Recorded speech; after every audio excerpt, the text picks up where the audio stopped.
Picture this. It's 1967, and Chevrolet engineers are huddled in a back room, plotting to bend the rulebook so hard it would make NASCAR officials weep. They needed to build an engine that officially didn't exist, for a racing series that demanded it shouldn't exist, using methods that definitely weren't supposed to exist. This is the story of the 302 cubic inch Z28 engine, the most illegal legal engine ever sold to the American public. Here's what makes this even more insane. The SCCA Trans Am series had one ironclad rule. Engines couldn't exceed 305 cubic inches. Ford was dominating with their 289. Chrysler was struggling to make anything competitive. And Chevrolet? They had a 283 that was too small and a 327 that was too big. So they did what any reasonable company would do. They performed mechanical surgery that created a Frankenstein's monster of an engine that would terrorize racetracks for years to come. The Chevrolet 302 Z28 engine wasn't just another small block. It was a calculated middle finger to the competition, disguised as a homologation special that happened to rewrite the rules of what a production engine could be. To understand why Chevrolet went to such extreme lengths, we need to travel back to 1966. The Trans-American Sedan Championship was the hottest thing in road racing. Ford's Mustang was cleaning house with Carroll Shelby's GT 350s. These cars were winning everything, and more importantly, they were selling cars in showrooms.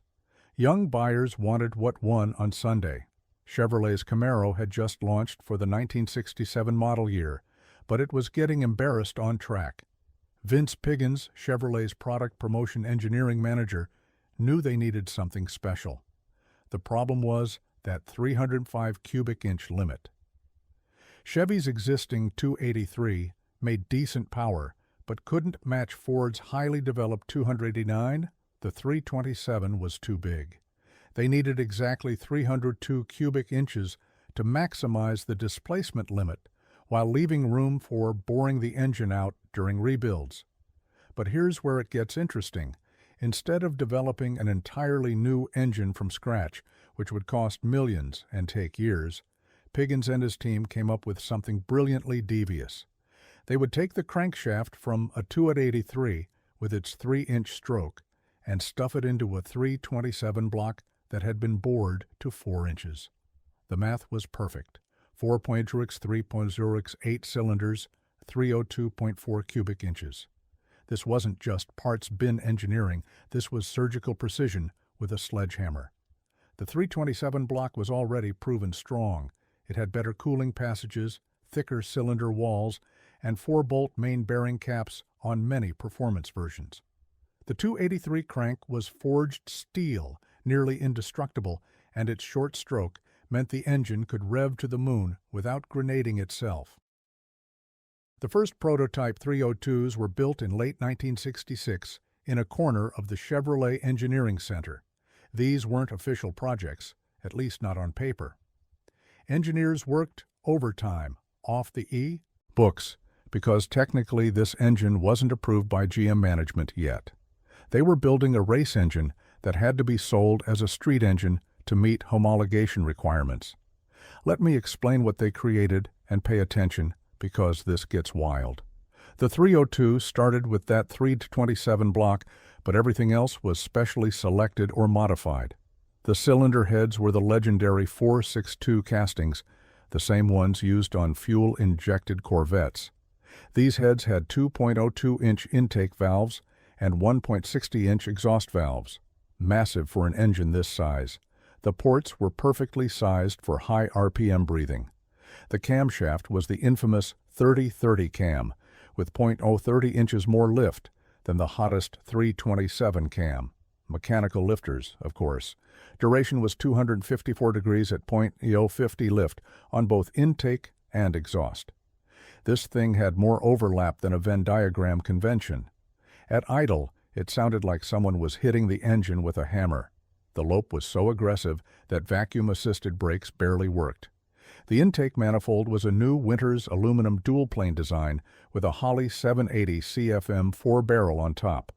That's a lot of carburetor for 302 cubic inches. The theory was simple. At 7,000 RPM, this little screamer needed all the air it could get. The exhaust manifolds were cast iron, but featured 2-inch outlets, larger than any previous small block Chevy. Compression ratio was 11.0.1. In 1967, that was race car territory.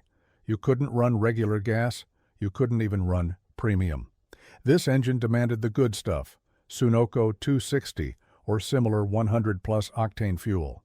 Anything less, and you'd be counting pistons on the highway.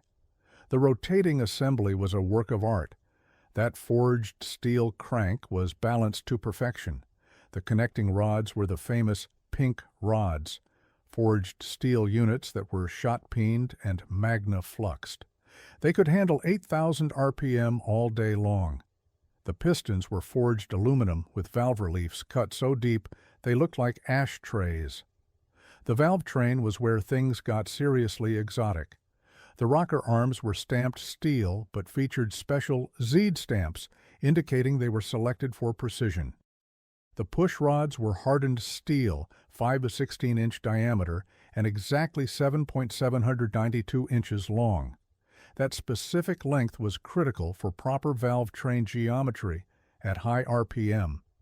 The valve springs were dual units with dampers, capable of controlling the valves past 7,500 RPM without float. But here's the first secret most people don't know.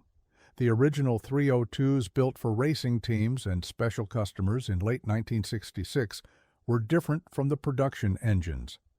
These early engines had solid lifter camshafts with even more duration, 320 degrees on the intake.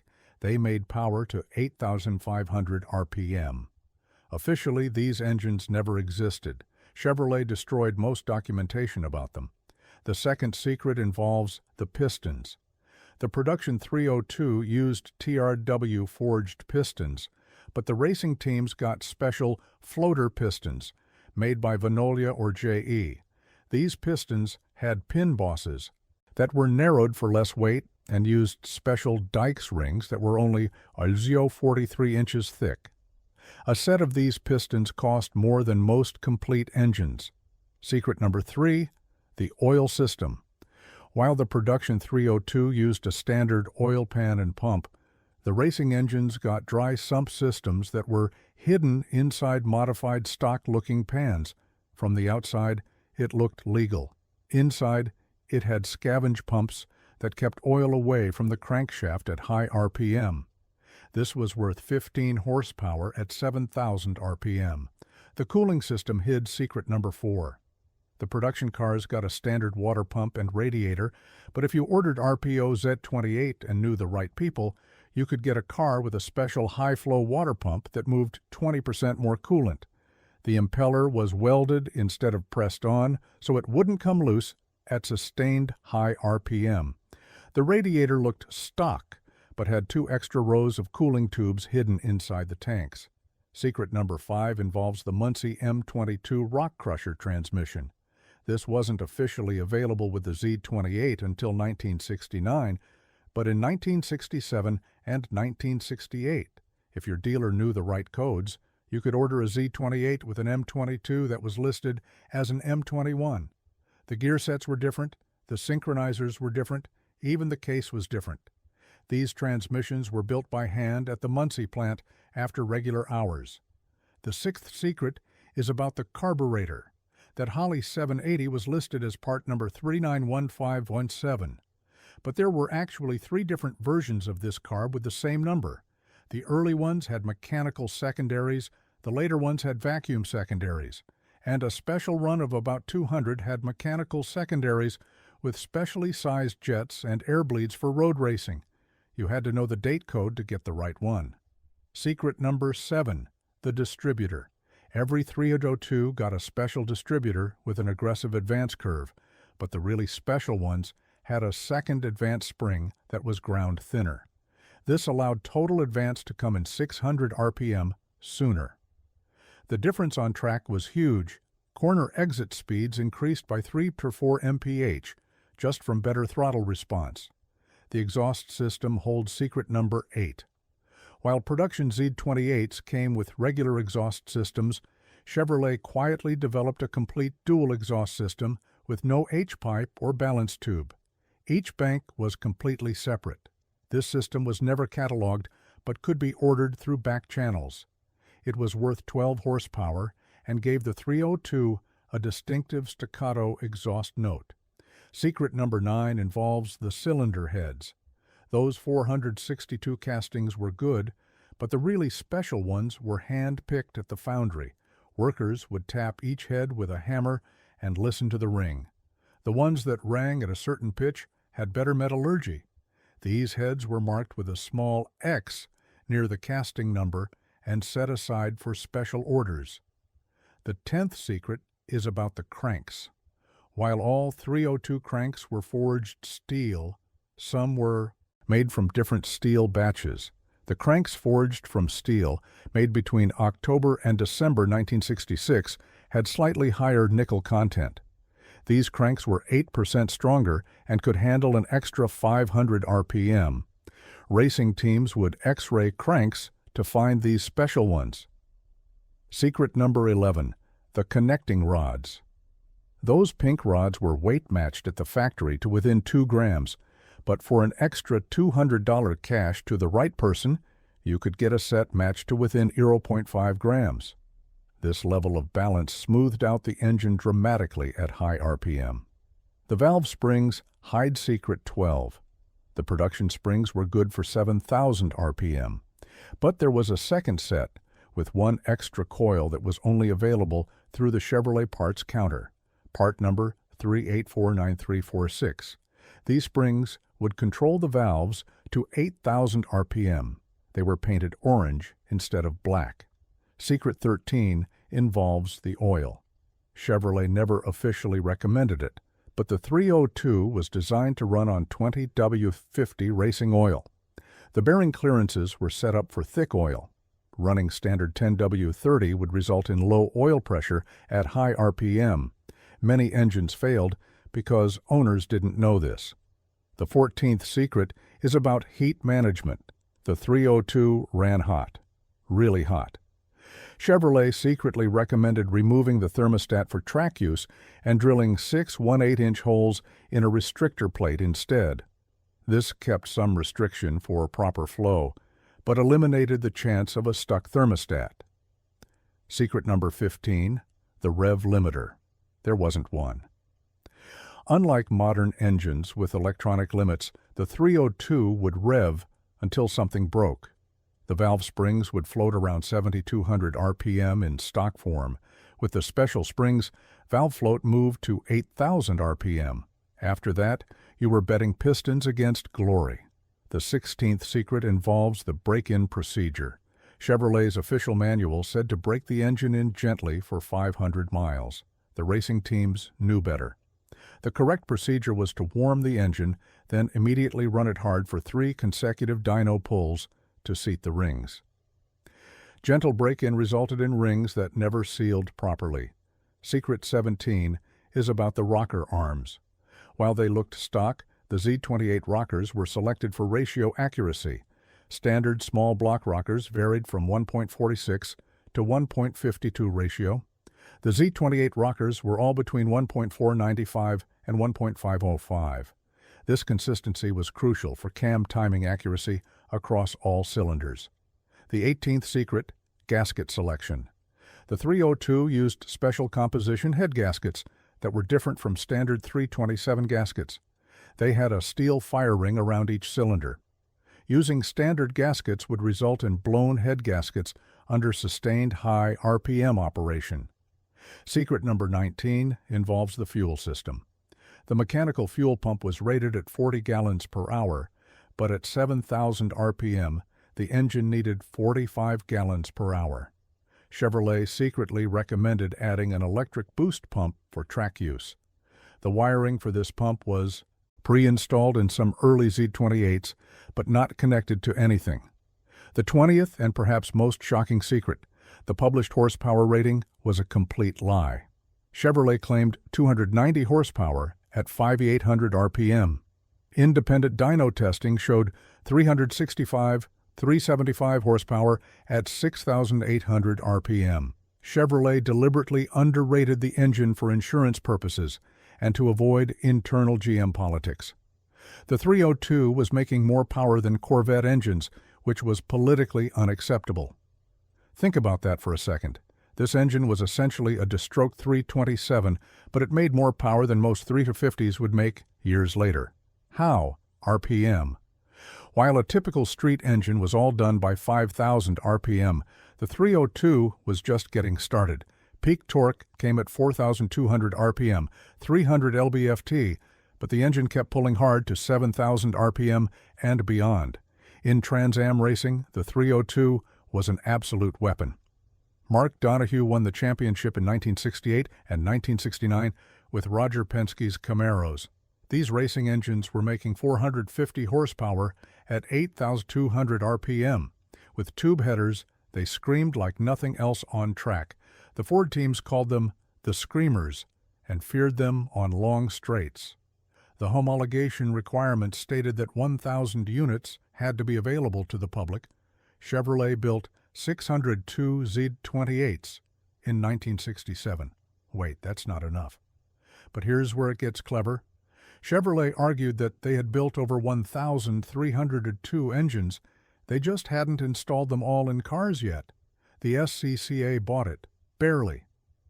In 1968, production ramped up to 7,099 units. The engine remained basically unchanged, except for the addition of optional transistorized ignition. This system was developed for racing, but made available as RPO K66. Only 231 customers ordered it.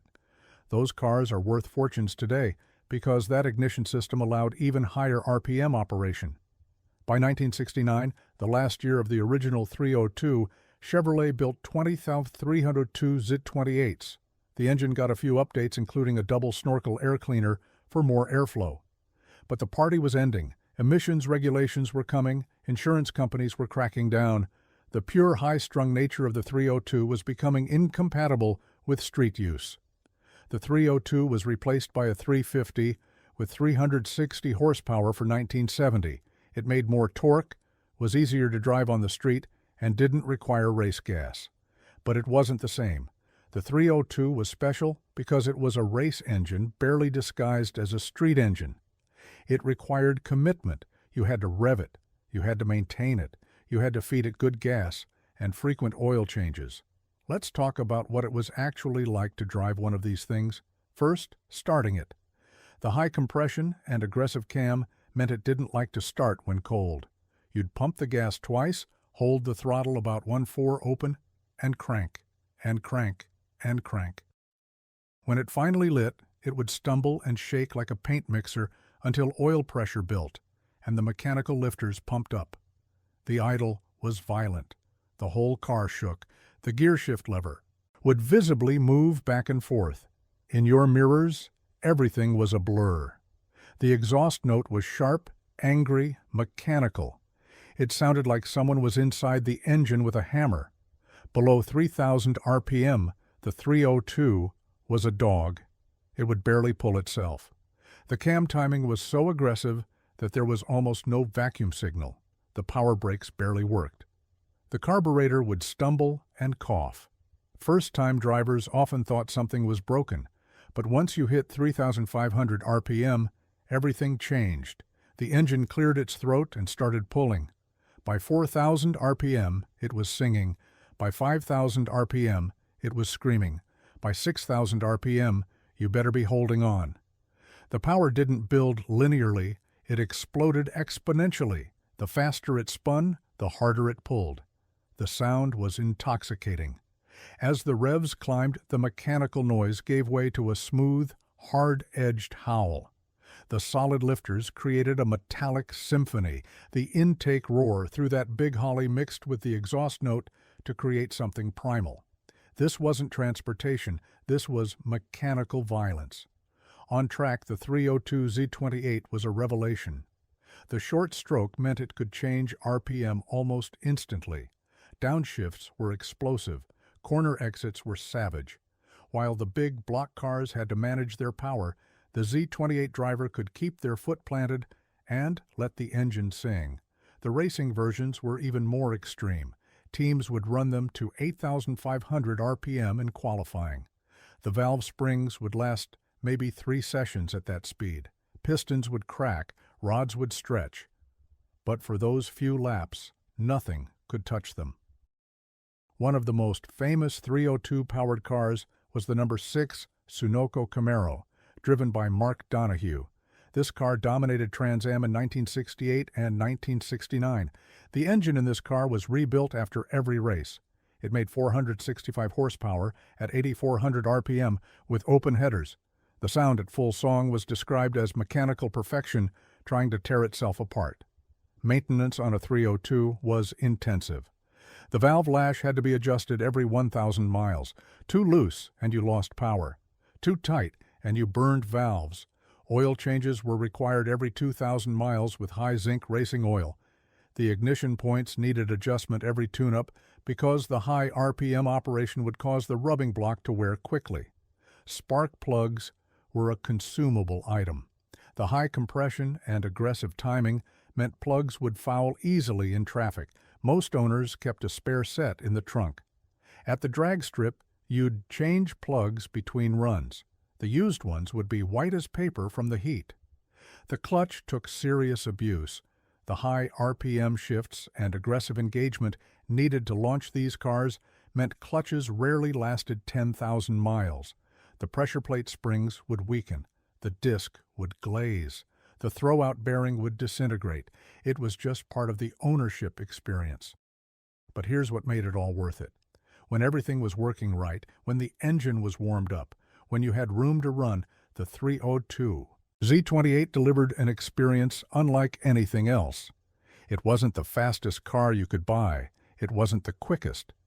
But it was the most visceral, the most demanding, the most rewarding.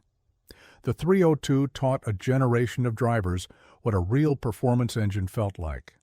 It separated the committed from the casual. You couldn't baby it. You couldn't short shift it. You had to drive it like you stole it, because that's the only way it worked properly. The legacy of the 302 extends far beyond its 3-year production run. It proved that there was a market for high-strung, race-bred engines in street cars. It established Chevrolet's credentials in road racing. It created a template for special editions that continues today. Modern LS engines can trace their DNA back to the 302. The concept of a rev-happy small displacement V8 that makes power through RPM rather than displacement became a Chevrolet signature. The current LT6 in the C806 Corvette, with its 8,600 RPM redline, is a spiritual successor to the 302. Today, original 302 engines are highly sought after by collectors and restorers.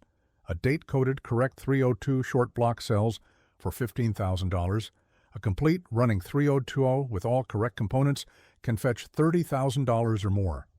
The special racing versions, when they surface, sell for 6 figures. But the real value isn't monetary. It's what the 302 represents. In an era when manufacturers played it safe, when engines were designed for the lowest common denominator, Chevrolet built something uncompromised. They took a racing engine and barely civilized it enough to be street legal. They trusted customers to understand what they were buying and how to use it. The 302 Z28 was more than just an engine. It was a statement of intent. It said that Chevrolet understood performance. It said that winning on Sunday really did sell on Monday. It said that sometimes, just sometimes, the engineers could build what they wanted instead of what the accountants recommended. Every time someone builds a high-revving small block today, they're following the template the 302 established. Every time a manufacturer homologates a racing special for the street, they're walking in the 302's footsteps. Every time an engineer fights for a more aggressive cam or higher compression ratio, they're channeling the spirit of those guys who built the first 302s after hours in 1966. The 302 reminds us that the best engines aren't just about making power. They're about making power in a way that stirs the soul. They're about creating a connection between human and machine. They're about pushing boundaries and taking risks. In a world of variable valve timing and direct injection, the 302 stands as a monument to pure, mechanical simplicity executed at the absolute limit. That's the real secret of the 302. It wasn't just built to win races or meet homologation requirements. It was built to prove that Chevrolet could create something extraordinary. And 57 years later, we're still talking about it, still learning from it, still chasing the standard it set. What's the most radical engine you've ever experienced? Drop a comment below and share your story. And if you enjoyed this deep dive into one of history's greatest homologation specials, make sure to subscribe.